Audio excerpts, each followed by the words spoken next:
Hello and happy Fast Friday. Today we're going to talk about the difference between happiness and joy. On Sunday, Pastor Brandon brought us Psalm 16, in which David lists the reasons why he has joy in the Lord. Joy is this deep, abiding peace. It's contentment.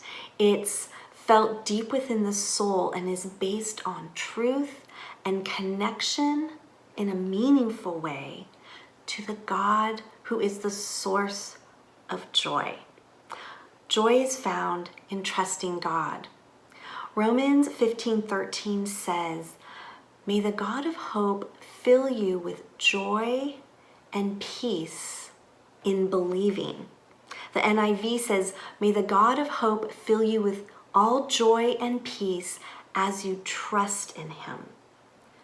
Our joy is found in believing in God and in our trusting of him. Psalm 16 also speaks of joy.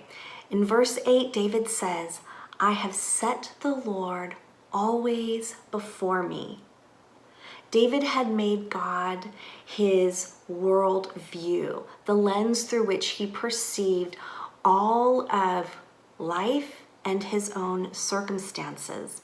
In verse 11, David says, "You make known to me the path of life. In your presence there is fullness of joy. At your right hand are pleasures forevermore." David understood that the fullness of joy, the totality of joy, complete joy, was found in the presence of God. Happiness, on the other hand, is a feeling we get when something in our lives delights us. It's fleeting, it comes and goes, it's situational. I can be happy one moment and really grumpy or sad or frustrated the next moment if my circumstances change. That actually happens a lot at my house.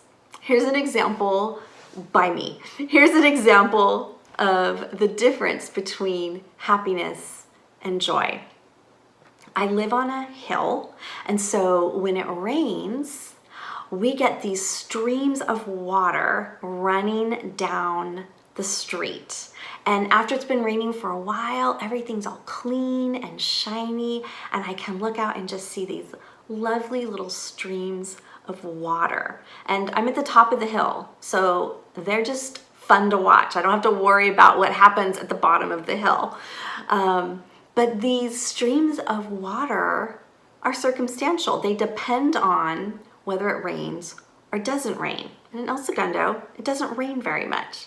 But this is how I think about happiness. It's the feeling that comes and goes and is dependent on whether good things happen or they don't happen throughout my day. Joy, on the other hand, is based on my relationship with God. It is eternal and lasting. It's like groundwater. Groundwater always lies below the surface. It's always there, regardless of the weather. Whether it rains or not, regardless of the circumstances, groundwater always exists. I really like this image of joy as groundwater, so I decided I better do a little research on groundwater, and I was kind of geeking out on it because it's really interesting. Here's what I learned. The groundwater is stored below the surface in cracks and spaces in the soil. Also, it's stored in the spaces between sand particles and between rocks. It fills in the gaps between soil particles and fractured rock. Groundwater supplies most of the drinking water here in the US. It supplies much of our water for irrigation to grow crops. It's used in industry, and groundwater also refills our rivers and our lakes and our wetlands. So think about this image of groundwater for a minute.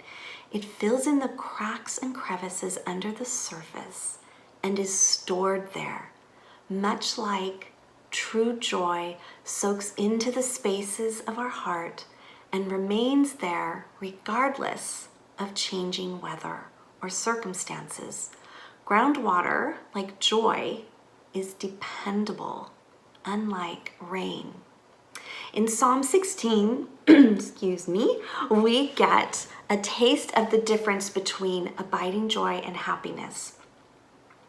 So when we lack this inner joy that comes from a relationship with God, we begin to look elsewhere to find our happiness. In verse 4, David says that the sorrows of those who run after another god shall multiply. The other gods they were looking for were those things that would make them feel happy. So happiness is a feeling, and the pursuit of happiness outside of God can lead to sorrow.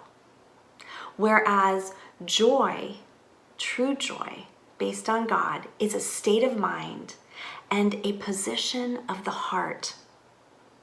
We lack joy when we do not place our circumstances in the hands of God, when we don't trust Him with the situations in our lives. Then we become unsettled and we feel dissatisfied, and that's when we're tempted to go in search of other things that might make us feel happy, those other gods that David was talking about. David had this to say about true joy. In verse 2, he says, "You are my Lord.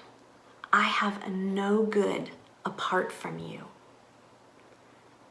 And because we know the story of David, we know that he learned that truth the hard way. In verse 5, he says, "You are my chosen portion and my cup. You hold my lot." Or the NLT says, "You guard all that is mine." David made God his choice. He chose God over those things that do not satisfy long term. So today, we're going to spend some time in Psalm 16 considering the difference between true joy and fleeting happiness. One of the ways that we can develop a sense of lasting joy is through gratitude. Gratitude is something that we talk a lot about in church, but it's a spiritual discipline. It's a practice and a way to form and develop our hearts into a trusting relationship with God. True gratitude is not born out of the blessings that we receive from God. Rather, it's developed out of an understanding of who God is in His character. So, gratitude stems from understanding that God is present with us, that He is good, He is sovereign, and that His love endures forever. If our gratitude only stems from the nice things that happen in our lives, then when those nice things go away or dry up, either for a short period or for a long while, our affection for God and our gratitude also dries up, and we're tempted to go in search of other things to make us happy. If we love God for the blessings that He gives us, instead of loving God for God Himself, we will never attain true joy and peace, because our happiness will be set on the ever-changing and fragile circumstances of our lives. However, if we choose to find our joy and hope and peace in God Himself, if we believe that God is good and trustworthy, independent of our circumstances, then and only then will this true abiding joy that we so desire take root and fill in the cracks and crevices like groundwater that sustains all of life. So today, as you spend time with God in prayer, as you fast, as you meditate on Psalm 16 and interact with God through prayer and journaling, I pray that you would truly sense the presence of God, that He is meeting you right where you are. And I wish you joy. Till next time, bye-bye.